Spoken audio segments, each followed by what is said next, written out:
Nas Radio, a radio with meaningful content. Sesaat lagi Anda mendengarkan obrolan kita, komunitas industri dan wisata. Bismillahirrahmanirrahim. Assalamualaikum warahmatullahi wabarakatuh. Waalaikumsalam warahmatullahi wabarakatuh. Alhamdulillahirrahmanirrahim. Wassalatu wassalamu ala rasulillah wa ala alihi wa sahbihi wa mawala amma ba'du. Kembali lagi di Nas Radio, radio with meaningful content. Bersama saya Mario, kali ini dalam acara obrolan kita berbagi inspirasi menggerakkan ekonomi. Seperti biasa di obrolan kita semua akan membahas mengenai bisnis ya, bisnis yang sekiranya mungkin persona di sini perlu inspirasi bisnis atau mungkin ingin membuat inovasi bisnis yang seru gitu dan menyenangkan, atau mungkin inovasi bisnis yang menginspirasi. Dan kali ini kita akan membahas nggak cuma satu bisnis tapi beberapa bisnis dengan holding perusahaan yang disebut dengan Rumah Adab. Dan kali ini saya sudah bersama dengan Pak Yus Ibnu Yasin dari founder Rumah Adab. Assalamualaikum warahmatullahi wabarakatuh, Pak. Waalaikumsalam warahmatullahi wabarakatuh. Oke, Pak Yasin, mungkin untuk awal saya itu tertarik dengan namanya nih, gitu kan. Kenapa kok Rumah Adab gitu? Apakah mungkin ini biar perusahaannya beradab atau seperti apa? Bisa dijelaskan, Pak? Ya, bismillahirrahmanirrahim. Mas Mario dan juga rekan-rekan penonton sekalian. Rumah Adab berawal dari sebuah kegelisahan. Oke. Saya sebagai seorang pengajar ya, karena banyak datang ke kantor kami mereka yang mengeluhkan tentang anak didiknya, anak-anaknya, dari mulai bunuh diri, kemudian seks bebas, kemudian kecanduan gadget, dan masih banyak lagi. Maka satu kuncinya ternyata berawal dari adab, ya. Adab dia kepada Tuhannya, adab kepada gurunya, adab kepada ahli ilmu, sehingga ilmunya tidak masuk ke dalam hatinya, yang membuat sekolahnya, intelektualitasnya tidak memberikan manfaat untuknya. Maka dari mimpi besar itu kemudian saya mencoba untuk membangun sebuah ekosistem. Lalu lahirlah yang namanya Rumah Adab. Rumah Adab ini dibangun 2022.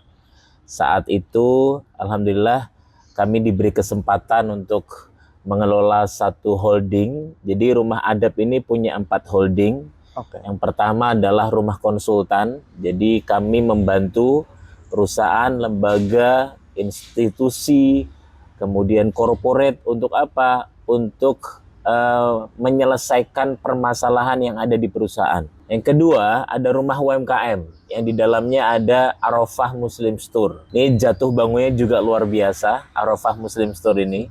Okay. Karena di tahun 2022 mereka lahir belum lama, lalu kemudian kami mendapatkan pasokan stok produk cukup banyak. Mungkin di sini juga hampir menyerupai salah satu sahabat kami di Mansuroh. Di sini ada tersedia Quran, kemudian ada fashion, kemudian ada herbal. Lalu di tahun 2023 kemarin kami kolaps, lalu kemudian kami mengganti strategi kami.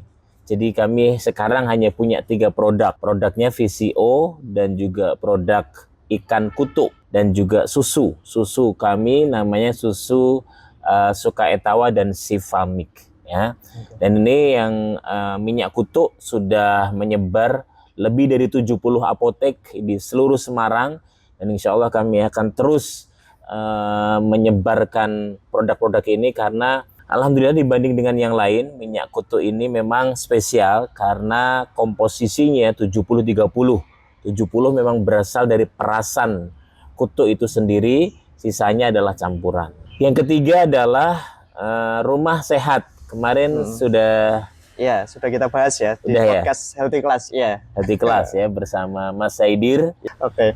Yang terakhir adalah rumah haji umroh. Jadi alhamdulillah kami rutin membersamai para jemaah untuk bisa berangkat ke Tanah Suci karena biro kami spesial, ini sekaligus promo ya. Oke. Tapi kami bicara esensi. Selama ini kan kita sibuk bicarakan packaging, bicarakan tutup, bicarakan merek, bicarakan bungkus. Nah, tutup, merek, bungkus itu sebenarnya hanya fasilitas ya. Yang paling penting adalah kontennya, isinya. Itulah kenapa banyak orang berumroh, berhaji, tapi mereka hanya mendapatkan oleh-oleh. Mereka hanya bawa kurma, mereka hanya bawa kacang Arab, tapi mereka tidak membawa tambahnya cinta mereka kepada Allah. Maka di umroh kami, alhamdulillah, bagi siapapun yang mau bergabung juga kami persilahkan. Jadi kalau dapat satu jamaah, kami berikan kompensasi atau ujroh 3 juta rupiah. Satu jamaah 3 juta? Satu jamaah dapat 3 juta rupiah.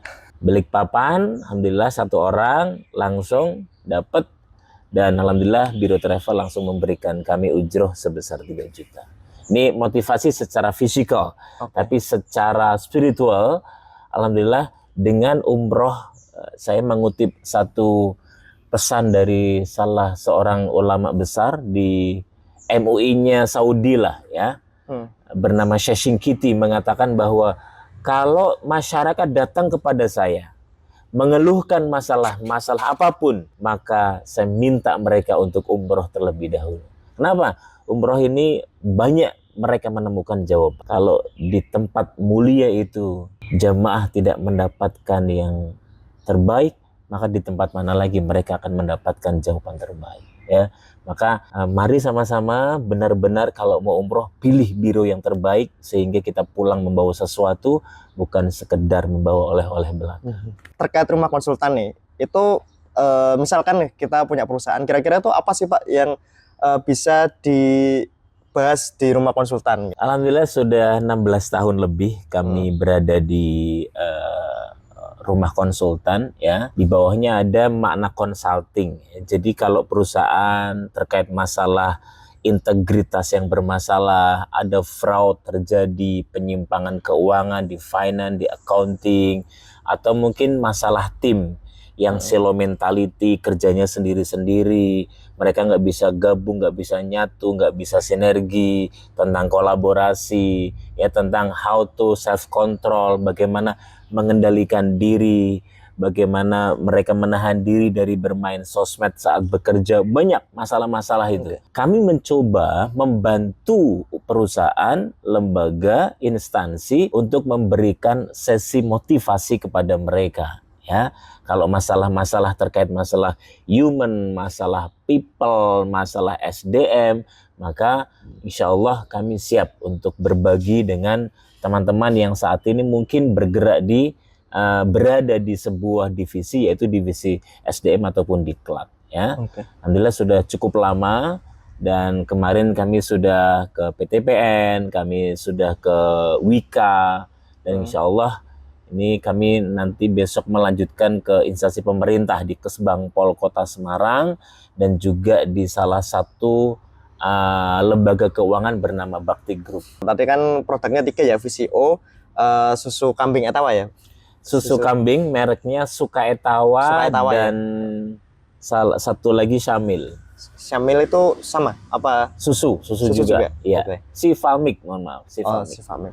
Berarti apa tadi Pak? VCO, susu kambing, terus satu lagi? Satu minyak kutu. Minyak Jadi kutu ini ya? kalau habis lahiran, ada luka itu membantu untuk menyembuhkan. Biidnillah dia lebih cepat dengan minyak itu. Oke, mungkin bisa diceritakan Kak, Pak, untuk Arafah Muslim Store ini, misalkan nih kita berminat untuk membeli gitu kan, VCO atau susu itu kita belinya gimana Pak? Apa harus ke sini atau mungkin bisa order via mana? Alhamdulillah kalau produk-produk Arafah semua sudah tersedia di marketplace, terutama di Shopee ya. Tidak semua marketplace, di Shopee bisa langsung check out atau bisa menghubungi pihak kami. Ketik saja via WA, nanti akan dikirim. Atau bisa ke apotek terdekat. Alhamdulillah. Oh, sudah masuk apotek? Sudah. Jadi lebih dari 70 apotek di Semarang sudah kami konsinyasi, sehingga ini akan lebih mudah didapatkan oleh para customer. Geser lagi Pak dikit ke yang ketiga, berarti apa? Kan rumah ini ya, sehat ya Pak? Iya, sehat. sehat. Rumah sehat ini kayaknya kemarin berdiri waktu pandemi ya apa? Ya, Ya. Rumah Sehat ini berawal dari kegelisahan kita tentang berita-berita yang sedang viral dulu 3 tahun yang lalu tentang anak yang nggak bisa ke rumah sakit, orang tua yang begitu sedih karena biayanya cukup tinggi dan harus pakai BPJS. Maka ada alternatif. Untuk apa? Mendirikan Rumah Sehat Arafah. Ya, di sini kalau mau pengobatan, ke depan rencananya ya, kita sudah briefingkan ini, insya Allah tidak ada patokan harga. Anda cukup bayar semampu Anda. Berikan harta terbaik, semoga menjadi jalan kesembuhan. Jadi kalau bekam, tapi nggak punya duit mas, ya sudah bayar seikhlasnya. Atau kalaupun nggak punya duit benar-benar, ya sudah nggak usah bayar. Ya. Jadi Rumah Sehat ini benar-benar kami ingin membantu dan berkontribusi untuk masyarakat. Karena kebiasaannya tadi ini ya Pak, terkait yang tidak mampu berobat ya Pak? Iya, betul. Kemarin gimana Pak? Setiap Jumat kita ada program bekam untuk masyarakat sekitar. Setiap Senin ada program namanya Senin Ceria. Jadi biar mereka ceria, sehat, bekam. Senin itu free, silahkan monggo, bayar seikhlas. Di lantai 2, ini ada 2 lantai. Lantai 1 untuk UMKM dan juga konsultan.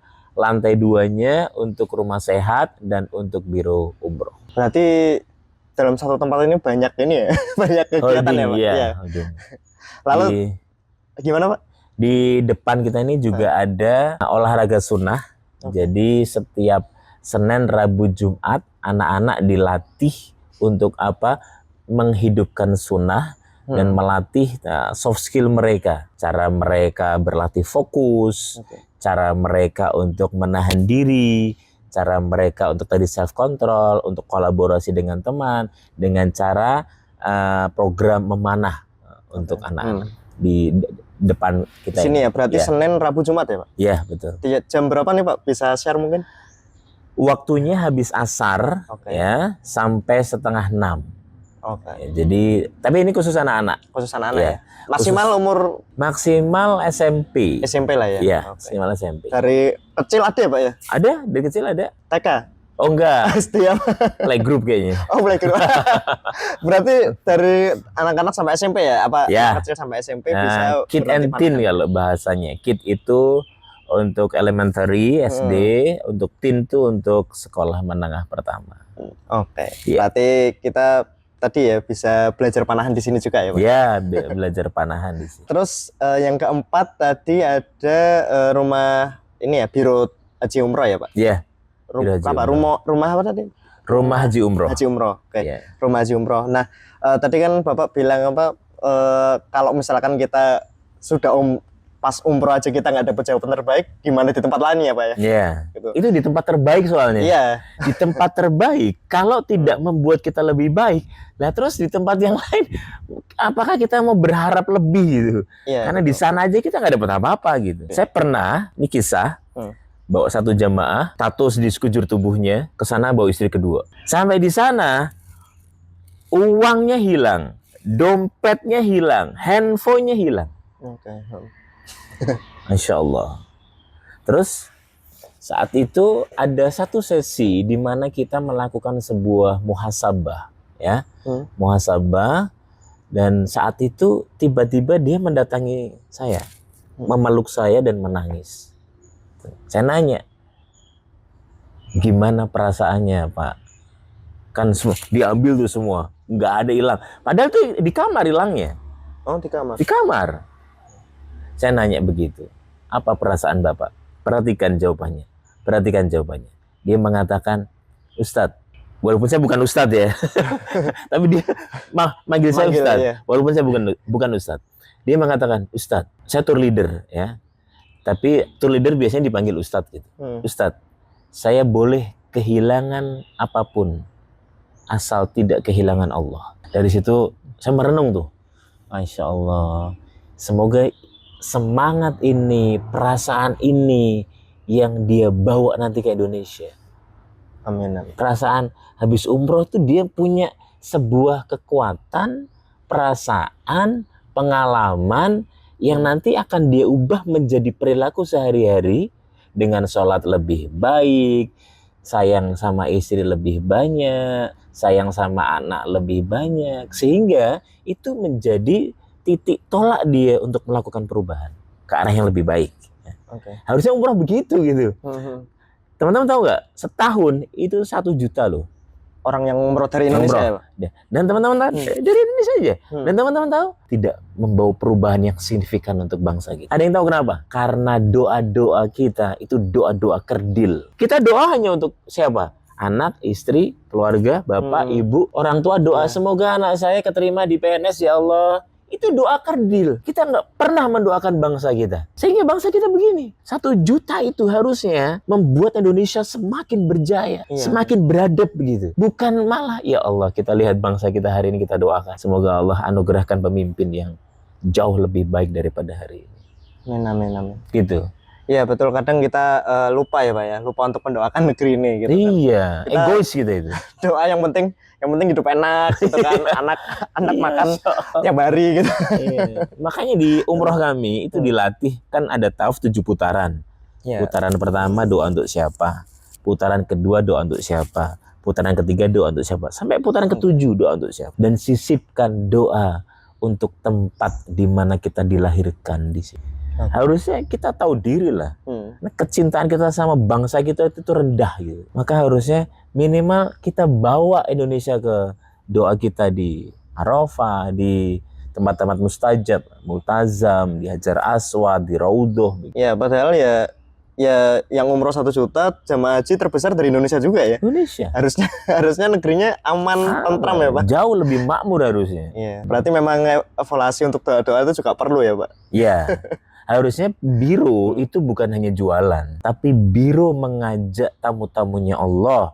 Ini produknya Allah, maka bukan sekedar keuntungan secara profit material, tapi juga sepulang dari sini harusnya mengubah. Jangan sampai pulang pakai kopiah putih, nggak dipanggil aja marah. Ya Insya Allah ya. Ya semoga menjadi motivasi ya buat para pendengar ya untuk setelah pulang umroh haji harus lebih baik ya, dan mungkin ada yang merencanakan mau umroh tuh sudah direncanakan nih doa-doanya agar menjadikan negeri ini lebih baik ya Pak. Oke.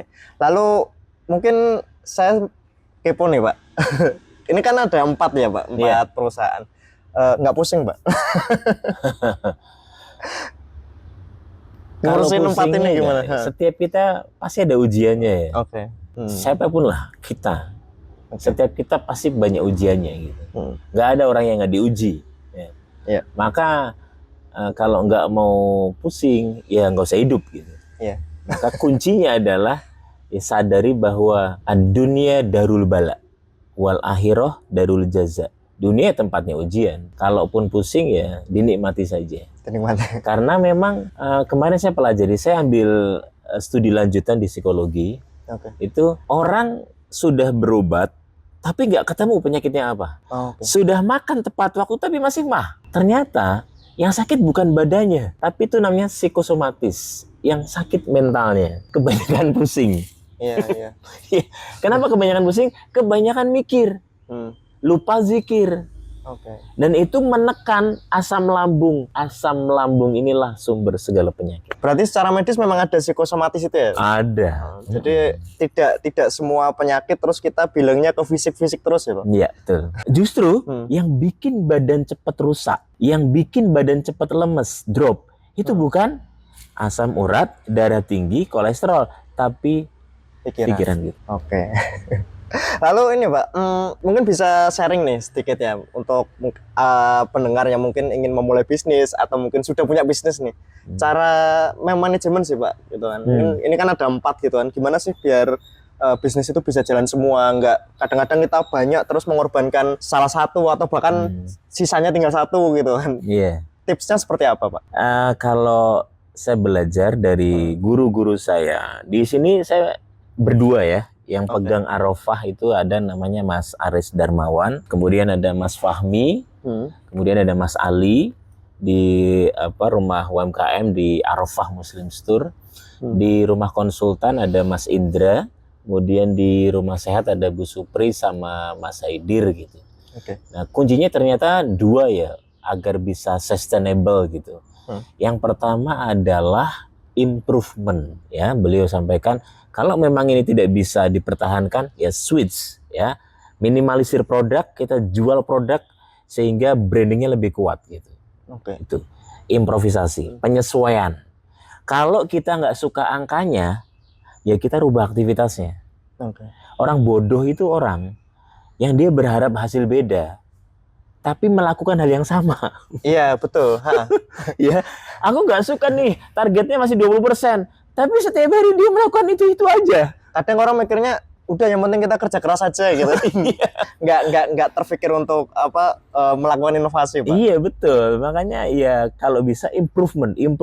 Jadi improvement. Kalau nggak suka targetnya, kalau belum tercapai, rubah aktivitasnya, rubah sebabnya. Ini kenapa?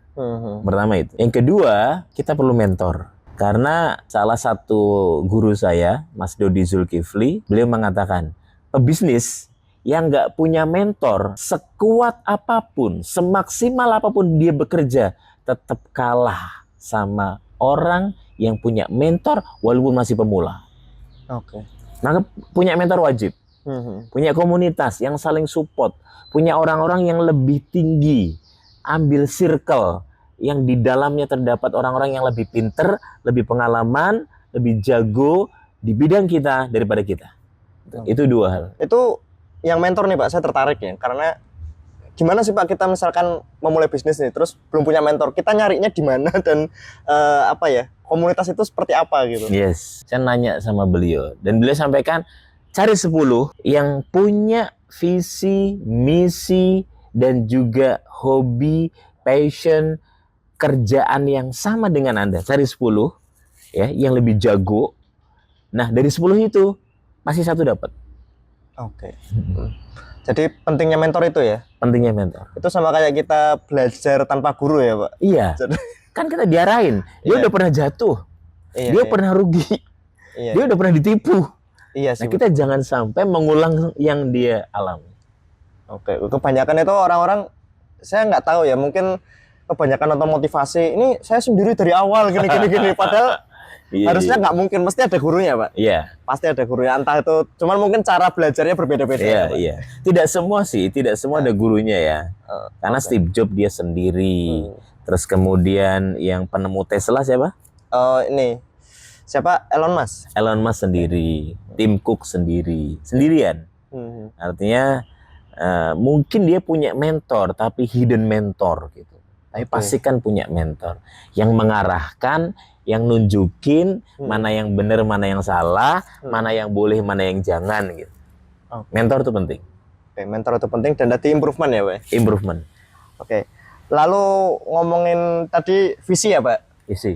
Rumah Hadap sendiri itu visinya apa sih Pak? Dengan sebanyak ini 4 ini gitu. Iya, visi Rumah Hadap adalah 2050 mempunyai 100 super tim yang akan menghandle 1000 klien. Jadi visi besar kami itu, kami sekarang alhamdulillah klien cukup besar di seluruh Indonesia. Kemarin dari Makassar, lanjut ke Surabaya.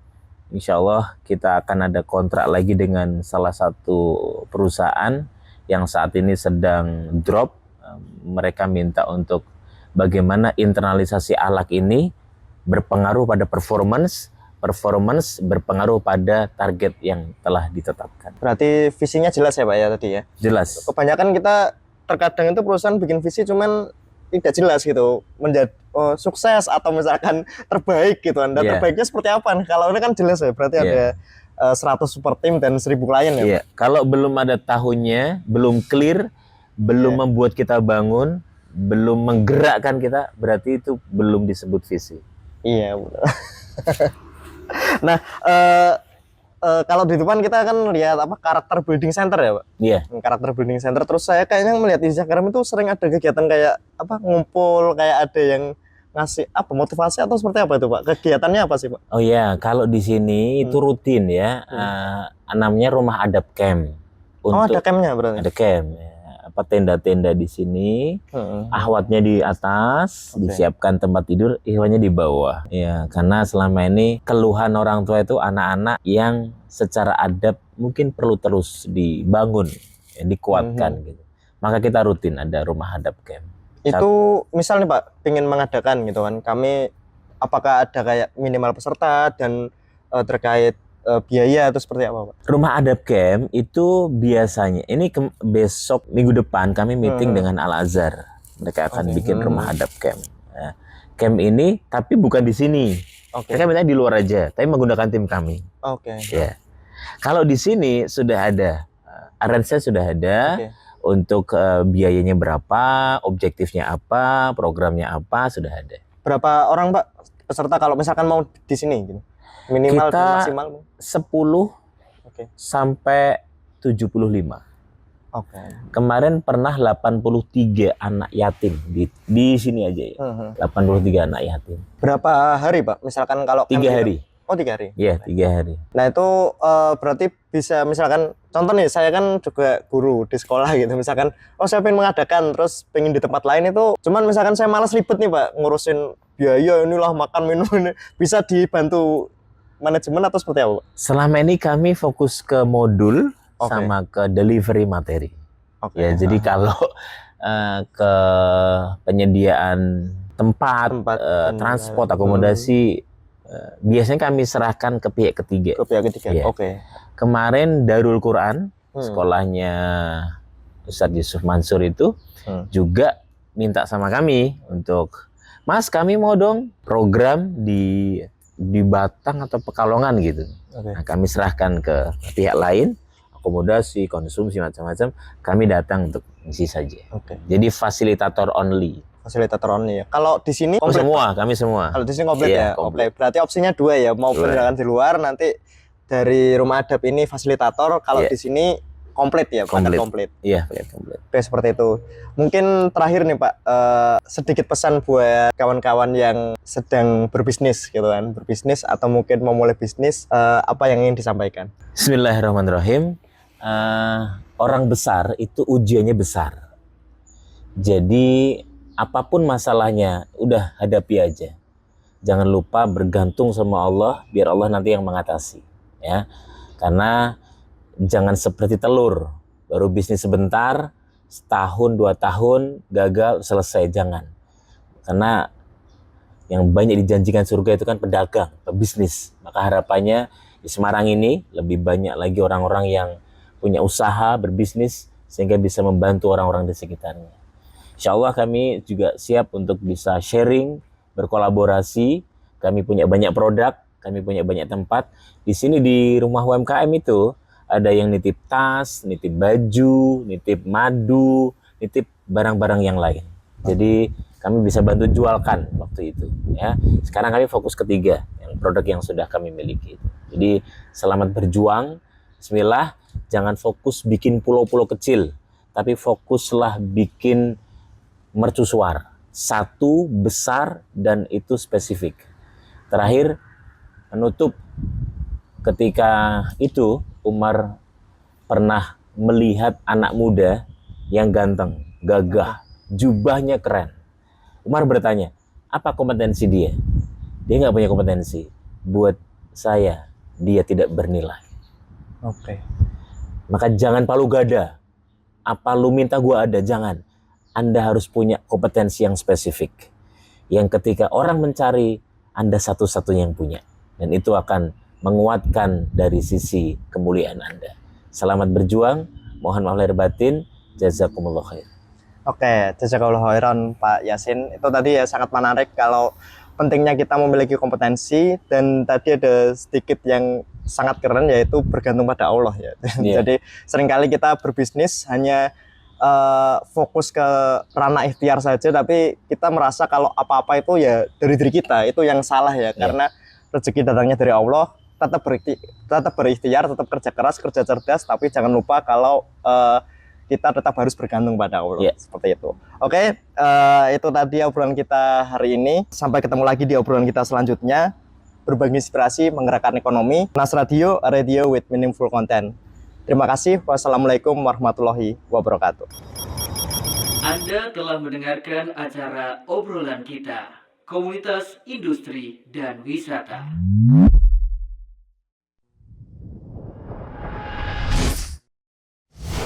Nas Radio, A radio with meaningful content.